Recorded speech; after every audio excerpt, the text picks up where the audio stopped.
10위부터 6위까지는 예고편이었습니다. 지금부터 공개할 5가지는 뇌를 녹이고 폐를 뚫고 눈을 파괴하는 진짜 암살자들입니다. 여러분 저번 영상 기억하시죠? 유기농 쌈채소 드시다가 요충에 감염되신 72세 김할머니 말입니다. 10위부터 6위까지 장어, 돼지고기, 생간, 야생버섯, 쌈채소의 공포를 말씀드렸습니다. 그런데 그 할머니 이야기가 거기서 끝이 아니었습니다. 할머니가 구충제 치료를 받고 3주쯤 지났을 때였어요. 저한테 급히 전화가 왔습니다. 선생님, 머리가 너무 아파요. 목도 뻣뻣하고 열도 나는 것 같아요. 제가 즉시 오시라고 했죠.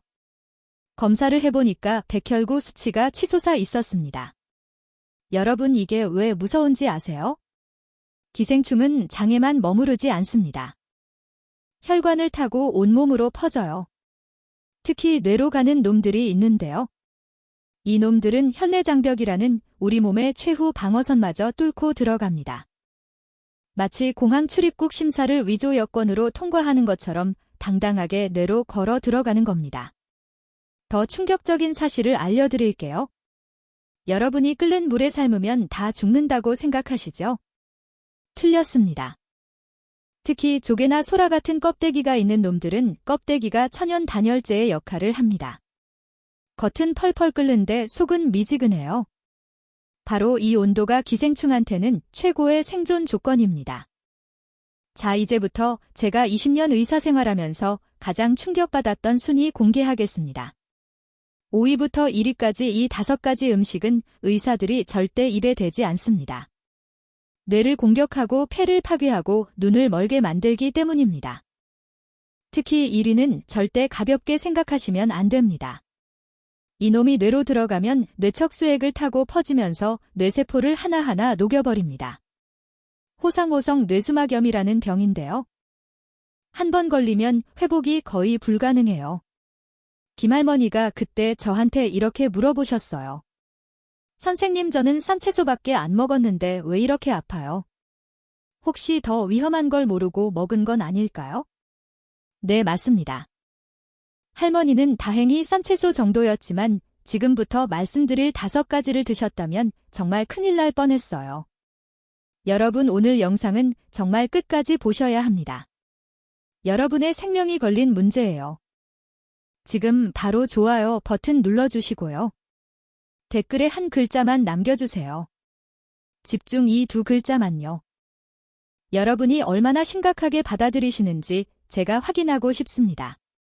제가 지금부터 말씀드리는 이 3가지 음식은 여러분이 아무리 신선하다고 보양식이라고 믿어도 절대 드시면 안 됩니다. 5위 생선회입니다. 횟집 가시면 신선한 회 한 접시 시키시죠? 그런데 그 회 속에 아니사키스라는 놈이 살아있을 확률이 80%가 넘습니다. 이 놈은 고래의 기생충인데 물고기를 중간 숙주로 삼아요. 제가 응급실에서 직접 본 55세 남성분은 저녁에 광거회를 드셨는데 1시간도 안 돼서 배가 칼로 찌르는 것처럼 아프기 시작했어요. 내시경을 넣어봤더니 위벽에 흰색 실 같은 벌레가 10마리나 꿈틀거리면서 위벽을 이빨로 물어뜯고 있었어요. 아니사키스는 양쪽 끝이 날카로운 갈고리처럼 생겼어요. 이걸로 위벽을 붙잡고 살을 뜯어먹는 겁니다. 위벽에 구멍을 내면 복막염이 생겨서 응급수술 들어가야 합니다. 신선한 호에 한 접시 드시고 배를 가르는 수술대에 오르는 겁니다. 4위 민물게장과 민물가재입니다. 간장게장, 양념게장 좋아하시는 분들 많으시죠? 그런데 민물게에는 폐흡충이 숨어 있어요. 말 그대로 폐를 먹고 사는 기생충입니다. 제가 진료했던 63세 여성분은 시골 계곡에서 잡은 참깨로 게장을 담가 드셨는데 2개월 후부터 숨이 자꾸 가빠지기 시작했어요. 가슴 엑스레이를 찍어봤더니 폐에 구멍이 숭숭 뚫려 있었습니다. 폐흡충이 폐조직을 파고들어서 터널을 만든 거예요. 이 터널 때문에 공기가 새어나가요. 의학용어로 기흉인데요. 폐에 바람 빠진 타이어처럼 구멍이 난 겁니다. 더 끔찍한 건 이 상태가 평생 갑니다. 그분은 지금도 산소호흡기를 달고 살아요. 3위 개구리와 뱀입니다. 개구리탕, 뱀탕 드시는 분들 계시죠? 이 안에는 스파르가놈이라는 기생충이 들어있어요. 이놈은 무려 20년을 우리 몸속에서 살 수 있어요. 제가 외과에서 근무할 때 본 68세 할아버지는 허벅지에 계란만 한 혹이 생겨서 오셨어요. 초음파를 찍어보니까 그 혹이 움직이는 거예요. 국소 마취하고 혹을 째봤더니 흰색에 길고 납작한 벌레가 나왔습니다. 길이가 무려 30cm였어요. 할아버지한테 물어봤더니 20년 전에 뱀탕을 자주 드셨대요. 그때 들어온 기생충이 20년 동안 몸속을 돌아다니다가 허벅지 근육에 자리 잡은 거였어요. 더 무서운 건 스파르가눔이 눈으로 가는 경우도 있다는 겁니다. 눈꺼풀이 퉁퉁 붓고 눈알이 튀어나오는 거예요. 여러분 이 세 가지만 기억하세요. 생선에는 아니사키스가 위를 찢습니다. 민물게장은 폐흡충이 폐를 뚫습니다. 개구리와 뱀은 스파르가눔이 20년 동안 온몸을 떠돕니다. 오늘 영상이 충격적이시죠? 그럼 지금 바로 여러분, 가족들한테 특히 부모님께 이 영상을 공유해주세요. 카카오톡으로 보내시거나 문자로 링크를 보내주세요. 한 분이라도 더 알아야 합니다. 여러분의 공유 한 번이 누군가의 생명을 구할 수 있습니다. 자, 이제 최악의 두 가지를 공개하겠습니다. 여러분 지금까지는 예고편이었어요. 지금부터가 본편입니다. 2위와 1위는 의사들이 의대에서 배울 때부터 절대 먹지 말라고 교육받는 음식입니다. 특히 1위는 제가 환자 한 분을 잃어본 적도 있어요. 정말 심각합니다. 2위, 어란입니다. 연어알, 명란젓, 날치알 같은 거요. 고급 초밥집 가면 꼭 나오는 메뉴죠? 알이 톡톡 터지는 식감이 좋다고 많이 드시는데요. 그 안에 광절열두촌충이라는 놈이 숨어 있을 수 있습니다. 이놈의 별명이 뭔지 아세요? 몸길이 10m 괴물입니다. 제가 기생충학 교과서에서 처음 봤을 때 믿을 수가 없었어요.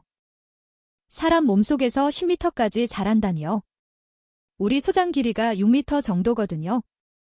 이놈은 소장에서 구불구불 접혀서 살아요. 마치 좁은 방에 긴 밧줄을 빙빙 감아 놓은 것처럼요. 실제 환자 사례를 말씀드리겠습니다. 42세 여성분이었어요. 일식을 정말 좋아하셔서 일주일에 2~3번은 초밥집을 가셨대요. 특히 연어알 초밥을 즐겨 드셨고요. 그런데 6개월쯤 지나니까 이상한 증상이 나타나기 시작했어요. 잘 먹는데도 살이 빠지고 얼굴이 창백해지는 거예요. 항상 피곤하고 어지럽고 숨이 차셨대요. 피검사를 해보니까 비타민 B12 수치가 바닥이었습니다. 정상인의 10분의 1도 안 됐어요. 악성 빈혈이었죠. 더 정밀한 대변 검사를 했더니 광절열두촌충이 나온 겁니다. CT를 찍어봤는데 장 전체가 기생충으로 꽉 차 있었어요. 이놈이 우리가 먹는 음식에 비타민 B12를 몽땅 가로채는 거예요. 비타민 B12가 왜 중요한지 아세요? 이게 없으면 적혈구가 제대로 못 만들어져요. 산소를 온몸에 나르는 적혈구가 부족하니까 온몸이 망가지는 겁니다. 그분은 구충제로 치료받고 한 달 뒤에 변을 보셨는데요. 병이 안에 하얀 국수 같은 게 가득 나왔대요. 바로 죽은 기생충이었어요. 그 길이를 다 합치니까 8m가 넘었습니다. 상상이 되세요? 8m짜리 벌레가 6개월 동안 뱃속에 있었던 거예요. 그리고 드디어 1위입니다. 여러분 정말 집중하세요. 바로 소라와 조개류입니다. 특히 골뱅이, 우렁이, 다슬기 같은 것들이요. 바닷가 가면 해산물 먹는 게 당연하다고 생각하시죠? 소라 삶은 거 소주 한잔 하면 그렇게 좋다고들 하시는데요. 이게 가장 위험합니다. 이 안에는 광동주 혈선충이라는 놈이 들어있어요. 이 놈이 우리 몸에 들어오면 혈관을 타고 뇌로 직행합니다. 그리고 뇌척수액 속으로 들어가요. 뇌척수액이 뭔지 아시죠? 우리 뇌와 척수를 감싸고 있는 보호액이에요. 이 안으로 기생충이 들어가면 호상우성 뇌수막염이 생깁니다. 제가 레지던트 시절에 이 병으로 환자 한 분을 잃었습니다. 지금도 그날이 생생해요. 58세 남성분이셨는데요. 제주도 여행 가셔서 소라를 삶아서 드셨대요. 2주 후에 갑자기 머리가 깨질 듯이 아프고 목이 뻣뻣해지면서 고열이 났어요. 응급실로 오셔서 뇌척수액 검사를 했습니다. 정상 뇌척수액은 맑고 투명해야 하는데 그분 건 뿌옇게 흐렸어요. 현미경으로 보니까 호상우라는 백혈구가 가득했고 기생충 유충도 보였어요. 광동주 혈선충이었습니다. 이 놈이 뇌수막에 염증을 일으키면서 뇌세포를 녹이기 시작했어요. 항생제도 안 듣고 항기생충제도 효과가 별로 없었어요. 왜냐하면 이미 뇌에 깊숙이 들어가 버렸거든요. 그분은 결국 2주 만에 돌아가셨습니다. 의식을 잃으시고 혼수 상태에 빠져서요. 제가 그분 가족들한테 설명드릴 때 정말 가슴이 찢어지는 것 같았어요. 소라 몇 개 드셨을 뿐인데 이렇게 돌아가시다니요. 가족들은 이해를 못 하시더라고요. 소라를 삶아서 먹었는데 왜 이렇게 됐냐고요? 제가 말씀드렸잖아요. 조개 껍데기가 단열재 역할을 한다고요? 겉은 펄펄 끓는데 속은 미지근한 거예요. 광동주 혈선충은 60도 정도에서는 죽지 않아요. 최소 75도에서 10분은 끓여야 하는데 보통 가정에서는 그렇게 안 하시거든요. 물 끓으면 소라 넣고 5분 정도 삶다가 건지시잖아요. 그럼 안 됩니다. 더 무서운 건 이 병이 한 번 걸리면 완치가 거의 불가능하다는 겁니다. 뇌세포는 한 번 죽으면 재생이 안 돼요. 설령 살아남아도 평생 노예 손상 후유증을 안고 살아야 해요. 기억력 장애, 운동 장애, 언어 장애가 생기는 거죠. 아까 그 김할머니 기억나시죠? 할머니가 머리 아프고 목 뻣뻣하다고 하셨을 때 제가 왜 그렇게 긴장했는지 이제 아시겠죠? 다행히 할머니는 뇌수막염은 아니었을 뿐더러 단순 감기였습니다. 하지만 만약 할머니가 쌈채소가 아니라 소라나 골뱅이를 드셨다면 정말 큰일 날 뻔했던 거예요. 여러분, 이 두 가지는 절대 잊지 마세요. 어라는 10m 괴물이 비타민 B12를 강탈합니다. 소라와 조개는 뇌를 녹이는 암살자입니다. 아무리 신선해 보여도 아무리 비싸도 절대 날 것으로 드시면 안 됩니다. 지금 이 순간이 중요합니다. 구독 버튼과 알림 설정 버튼을 꼭 눌러주세요. 이런 생명을 구하는 정보를 놓치지 않으려면 알림 설정이 필수입니다. 여러분의 구독 하나가 더 많은 사람의 목숨을 구할 수 있습니다. 자, 그럼 이제 가장 중요한 질문을 드리겠습니다. 혹시 나도 모르게 이미 감염된 건 아닐까요? 제 몸이 보내는 신호를 어떻게 알 수 있을까요? 지금부터 기생충 감염을 의심해야 하는 6가지 신호를 알려드립니다. 이 중 3개 이상 해당되시면 즉시 병원 가셔야 합니다. 첫 번째 신호. 이유 없는 복통과 설사가 2주 이상 반복됩니다. 무슨 약을 먹어도 낫지 않아요. 아침에는 괜찮다가 저녁만 되면 배가 아프고 화장실을 들락날락하는 거죠. 이건 기생충이 장벽을 자극하는 겁니다. 두 번째 신호. 잘 먹는데도 체중이 계속 줍니다. 한 달에 2kg 이상씩 빠져요. 식욕은 오히려 더 좋아지는데 살은 빠지고 얼굴은 창백해집니다. 이건 기생충이 영양분을 가로채는 거예요. 특히 혈액검사에서 빈혈이 나오면 더욱 의심해야 합니다. 세 번째 신호. 밤마다 항문 주변이 미칠 듯이 가렵습니다. 낮에는 괜찮은데 밤 10시만 넘어가면 가려워서 잠을 못 자요. 긁으면 피가 날 정도로 가렵습니다. 이건 요충이 밤에 항문 밖으로 나와서 알을 낳기 때문이에요. 아까 김할머니가 바로 이 증상이었죠. 네 번째 신호. 피부 아래에서 뭔가 움직이는 느낌이 듭니다. 오늘은 팔에 있다가 내일은 등에 있고 모레는 다리에 있어요. 빨간 선이 피부를 따라 이동하기도 하고요. 이건 아쿠충이나 스파르가놈이 피부 밑을 기어 다니는 겁니다. 정말 소름 끼치는 증상이에요. 다섯 번째 신호. 약으로 해결 안 되는 만성 두드러기와 발진이 생깁니다. 몸 여기저기에 빨갛게 부어오르고 가려운데 항히스타민제를 먹어도 효과가 없어요. 이건 기생충이 분비하는 독소에 우리 몸이 알레르기 반응을 일으키는 겁니다. 6번째 신호. 갑작스러운 심한 두통과 목의 뻣뻣함입니다. 특히 10가지 동반되면 정말 위험해요. 이건 기생충이 신경계로 침투했다는 신호거든요. 뇌수막염 초기 증상일 수 있어서 즉시 응급실로 가셔야 합니다. 자, 이제 김할머니가 완전히 회복하신 비결을 알려드리겠습니다. 할머니는 제가 알려드린 이 루틴을 6개월 동안 철저하게 지키셨어요. 여러분도 오늘부터 당장 시작하세요. 아침 루틴입니다. 시장이나 마트에서 채소를 사오시면 일단 큰 볼에 담그세요. 베이킹소다를 한 스푼 넣고 10분 담가두세요. 그 다음 흐르는 물에 30초 이상 씻으시고요. 가장 중요한 건 이겁니다. 반드시 50도 이상 뜨거운 물에 30초 데치세요. 이것만 지켜도 표면에 기생충 알은 거의 다 죽습니다. 점심과 저녁 루틴입니다. 고기나 생선은 무조건 완전히 익혀서 드세요. 제가 온도를 정확히 알려드릴게요. 쇠고기와 돼지고기는 속까지 회색이나 갈색이 될 때까지 최소 75도에서 10분 이상 익히세요. 생선도 마찬가지예요. 껍질이 바삭하고 살이 하얗게 변할 때까지 구우세요. 특히 조개나 소라를 드실 때는 더 주의하세요. 끓는 물에 넣고 최소 15분은 삶으셔야 해요. 껍데기가 벌어졌다고 바로 건지시면 안 됩니다. 속까지 완전히 익어야 하니까 시간을 넉넉하게 주세요. 칼과 도마는 반드시 구분해서 쓰세요. 채소용 초록색 도마, 고기용 빨간색 도마, 생선용 파란색 도마 이렇게 3개를 준비하시는 게 좋아요. 한 도마에서 다 썰면 교차 오염이 일어나서 아무리 조심해도 소용없습니다. 그럼 여러분이 가장 궁금해하실 질문 3가지에 답해드리겠습니다. 첫 번째, 시장에서 회를 사 먹어도 되나요? 가능하면 피하세요.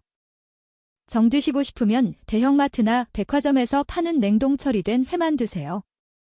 영하 35도에서 15시간 이상 얼린 제품은 안전합니다. 하지만 시장에서 바로 잡아서 파는 건 절대 안 돼요. 두 번째, 유기농 채소는 정말 위험한가요? 네, 위험합니다. 유기농이라는 말에 속지 마세요. 차라리 수경재배 채소를 사시거나 유기농을 드시려면 반드시 데쳐서 드세요. 생으로는 절대 안 됩니다. 세 번째, 병원에서 어떤 검사를 받아야 하나요? 일반 대변 검사는 의미 없어요. 장 속에 있는 기생충만 나오거든요. 조직 속에 숨어있는 놈들은 안 나와요. 반드시 혈청항체 검사를 받으세요. 피를 뽑아서 기생충 항체가 있는지 확인하는 검사예요. 이게 가장 정확합니다. 그리고 구충제는 약국에서 사 먹지 마시고 병원에서 처방 받으세요. 약국에서 파는 알벤다졸은 선충만 잡아요. 흡충이나 조충은 프라지콘텔이라는 다른 약이 필요해요. 의사 진단받고 정확한 약을 처방받아야 합니다. 김할머니는 이 루틴을 6개월 동안 지키시고 완전히 건강을 회복하셨어요. 혈액검사도 정상으로 돌아왔고 밤에 항문 가려움도 완전히 사라졌고요. 무엇보다 할머니가 이렇게 말씀하셨어요. 선생님, 이제 뭘 먹어도 두렵지 않아요. 제대로 알고 먹으니까요. 오늘 배운 내용을 꼭 실천하실 거죠? 그럼 댓글에 한 글자만 남겨주세요. 숫자 1 이것만요. 1번 신호부터 6번 신호까지 체크하셨다는 의미로요. 그리고 댓글 달아주신 분들끼리 서로 파이팅! 함께 건강 지켜요 응원합니다. 이런 댓글 달아주시면 정말 큰 힘이 됩니다. 우리 함께 기생충 없는 건강한 삶 만들어 봅시다. 자, 오늘 한 편과 두 편을 통해서 정말 많은 이야기를 했습니다. 핵심만 3가지로 정리하겠습니다. 첫째, 기생충은 뇌와 폐와 눈을 공격하는 진짜 암살입니다. 둘째, 생선회, 민물게장, 개구리, 어란소라는 의사들도 절대 안 먹는 이유가 명확합니다. 셋째, 75도 이상에서 10분 이상 완전히 익히는 것만이 우리 가족을 지키는 유일한 방법입니다. 그럼 김할머니는 지금 어떻게 지내실까요? 지난주에 할머니가 정기검진 받으러 오셨어요. 6개월 전 그 고통스러워 하시던 모습은 온데간데 없었습니다. 얼굴에 혈색이 돌아오시고 걸음걸이도 가벼워지셨어요. 할머니가 제게 이렇게 말씀하셨어요. 선생님, 제가 이제는 손주들 앞에서 당당해요. 엄마한테 이렇게 가르쳐줬거든요. 채소는 꼭 데쳐서 먹고 고기는 완전히 익혀서 먹으라고요.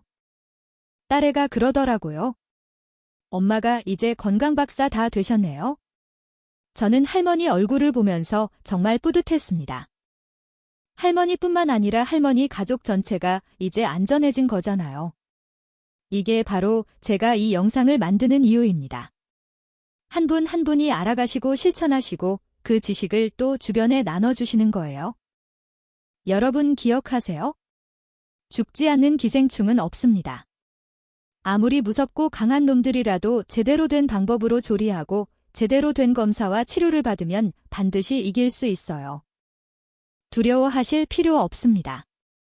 다만 제대로 알고 제대로 실천하시면 됩니다. 오늘부터 여러분의 식탁이 달라질 겁니다. 채소는 데치고 고기는 완전히 익히고 의심스러운 음식은 과감히 거절하세요. 신선해 보인다고 비싸다고 보양식이라고 속지 마세요. 여러분의 뇌와 간과 눈이 훨씬 더 소중합니다. 특히 부모님 세대 어르신들은 옛날 방식을 고집하시는 경우가 많아요. 냉동하면 된다. 술에 담그면 된다. 깨끗이 씻으면 된다고 믿으시죠? 오늘 이 영상을 부모님께 꼭 보여드리세요. 잘못된 상식이 얼마나 위험한지 알려드리세요. 김할머니가 마지막으로 하신 말씀이 있어요. 선생님, 저는 72년을 살면서 이제야 제대로 먹는 법을 배웠어요.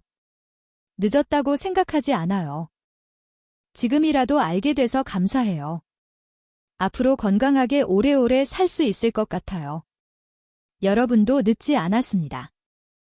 오늘 이 영상을 보신 순간부터 여러분의 건강한 삶이 시작되는 겁니다. 한 편과 두 편을 통해 배우신 지식을 꼭 실천하세요. 그리고 여러분 주변 사람들에게도 알려주세요. 건강은 혼자만 지키는 게 아닙니다. 우리 가족이, 우리 이웃이, 우리 모두가 함께 지켜야 하는 거예요. 오늘 여러분이 이 영상을 끝까지 보신 것만으로도 대한민국이 조금 더 건강해진 겁니다. 다음에도 여러분의 생명을 지킬 수 있는 중요한 건강 정보로 찾아뵙겠습니다. 그때까지 오늘 배운 내용 꼭 실천하시고요. 건강하게 지내세요. 여러분을 진심으로 응원합니다. 감사합니다.